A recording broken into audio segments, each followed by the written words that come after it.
speciesism. It's the first form of hatred humans are taught.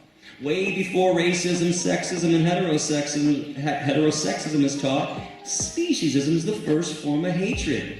Let's eradicate that, and then maybe we can eradicate all the other forms of hatred, because I'll tell you what, I know the way we're doing it right now isn't working.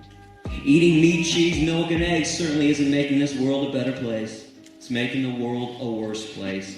Let's make an effort. And as we talk about evolution, by the way, I don't want to force evolution on people out there that are creationists. Real quickly, if you believe in creation via Judaism, Christianity, Islam, look no further than the Garden of Vegan.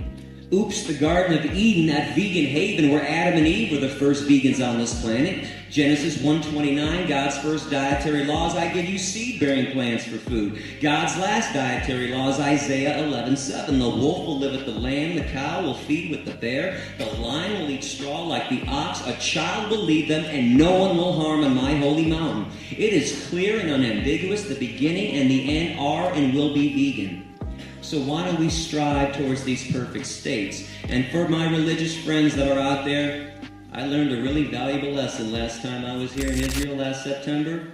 They took me to see the holy city, Jerusalem. I say this with vehement sarcasm because ain't nothing holy about it. Because as I walked into Jerusalem, first I passed 3,000 vendors hawking items. Hey, Stars of David, crosses, Bibles, Korans, taluses, yarmulkes, what you need. As my wife Erica was grabbing everything and looking underneath, made in China, made in China, made in China, made in... Yeah, that's what God wants. Sell some stuff in my name. Then we got into the Wailing Wall area. Boy, that was a treat. Because what did I see but 400 people standing in front of a fucking wall going like this? It's a wall! You're praying to a wall? God is not in a wall. He is not in a book. He is not in a star. I'll tell you what God is in, because I know what he's in. God is in his creations. How come religious people refuse to worship anything that God made, but worship everything that we made in his name? Boy, let a Bible fall on the ground. Boy, somebody kiss the Bible.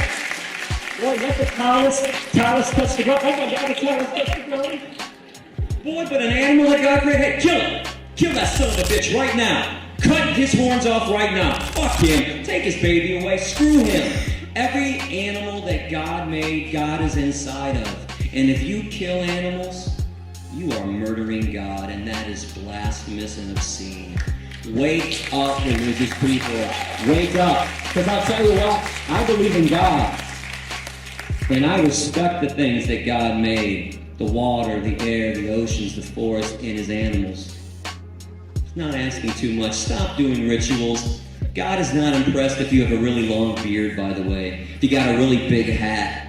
You think God's up there, hey, look at that guy with that hat on. That's one of my most favorite creations. The guy with the big hat.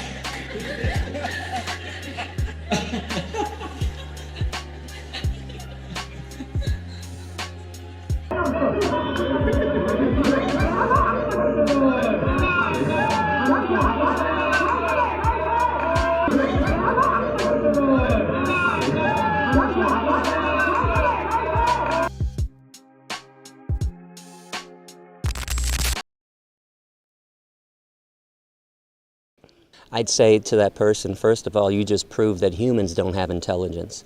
Anybody that would make a claim that animals don't feel and they're not smart are completely idiotic, stupid, selfish, and speciesistic. It's insane to think that animals don't feel. If they don't feel, then when we torture them and they scream in pain, when they're being hung upside down in a slaughterhouse, what are they screaming from? Nothing. When we light them on fire in burn research and they scream. And then the animal researcher claims, well, we gave them anesthetic so they wouldn't feel. Well, if they didn't feel, what do you give them anesthetic for? So they don't feel? Nothing? It's completely insane. Animals have the same, well, when it comes to pain and suffering, animals and humans are completely equal. That's for sure. And animals are also rational beings too. There's a big myth out there that only humans are rational and aware. You know, if animals are flying in a V formation, if they're hiding when they don't want to be seen, if they can locate water to drink, if they can find shade on a sunny day and seek warmth when it's cold, okay, that's logical thought. They're always being logical.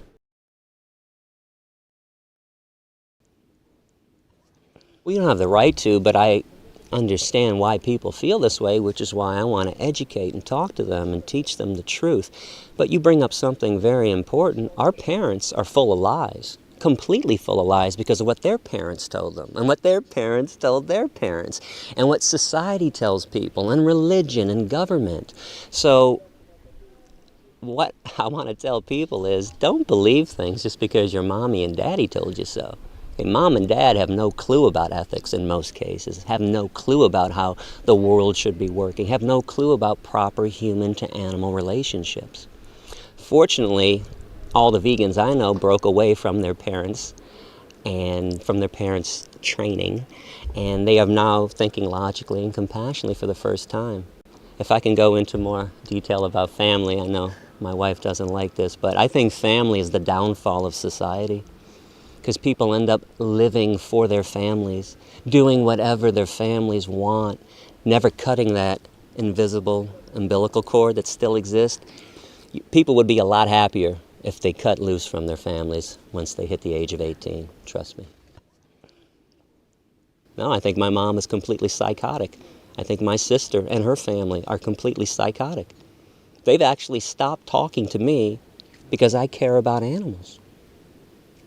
Where's the logic and the sanity in this?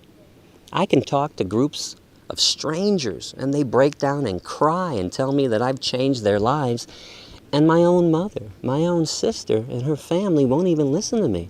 In fact, I'll tell you about the last time we talked. It was August 19th last year on my birthday. I was passing through Illinois where they live. I was there for one day, because that's all I can take from my family anyways. It's not like we were close before that. But we went out to lunch to a place that just put vegan burgers on the menu. I assumed we were all getting vegan burgers because I have a rule that I established in 1997, and it's, if you want to sit down and eat with me, you eat vegan. Oh, we don't eat together. I'll see you later on. So we go there and we order, and I hear macaroni and cheese being ordered. I hear a fish fillet being ordered. I hear a vegan burger from my nephew Jacob, and then I hear double cheese. So Erica knows how I am. I turned to her and I said, did I just hear what I thought I heard? And she didn't even want to acknowledge. She's like, yeah. So I explained to my family, I go, you guys know when the last time you saw me?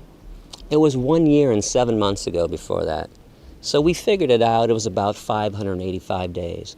I said, times that by three meals a day. So we agreed about 1,800. And then at the top of my voice, I said, you guys have had 1,800 meals to eat whatever you wanted to eat. Today, when I'm in town, you can't have one meal without dead animals and the things that come out of these murdered animals. And I stood up and I left. Walked out, called a taxi cab, took a taxi back to my mom's house, jumped in my car, and left. And again, they still think that I'm irrational for this, when they're the ones that are psychotic. 1,800 meals? You can't have one meal without dead animals? But this is the mentality of most meat eaters and of parents too, because parents also hate to admit that they're wrong. Boy, a parent would hate to say, oh, I taught you something wrong, when I don't get this, because you can't be right all the time. I don't know why parents, like most people, can't just acknowledge the fact that they made a mistake, make amends, apologize for the way they've been living, and evolve, change, move forward.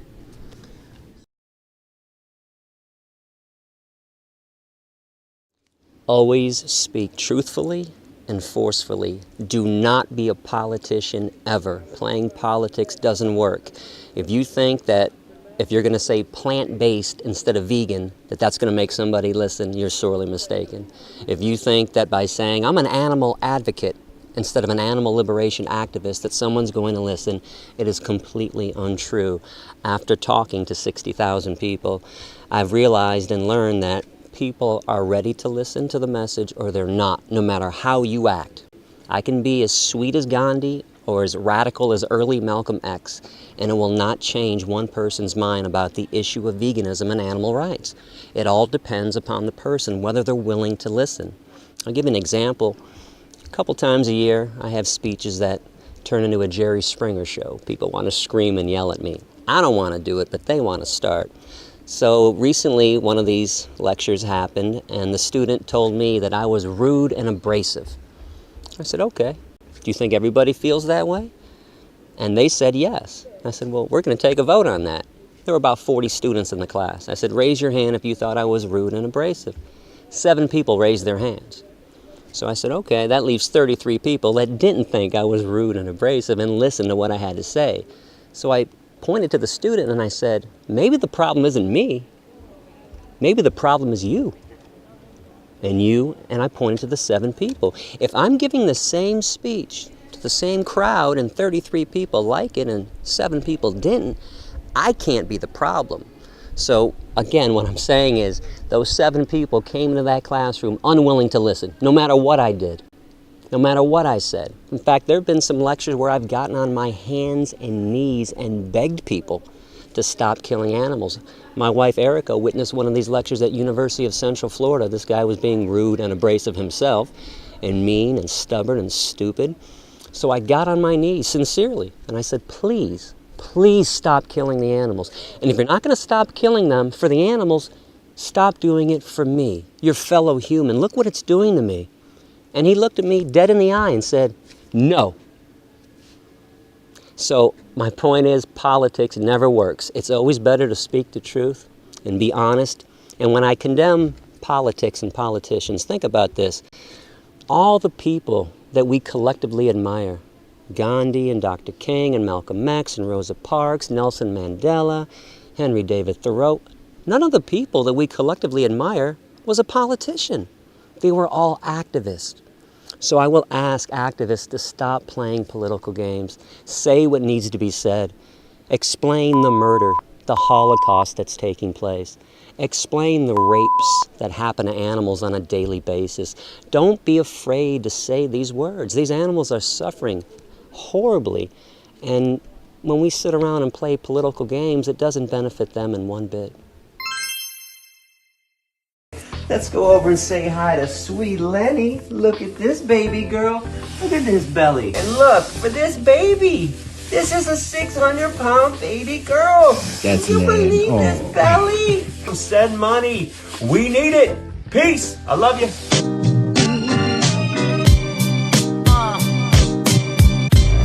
We should represent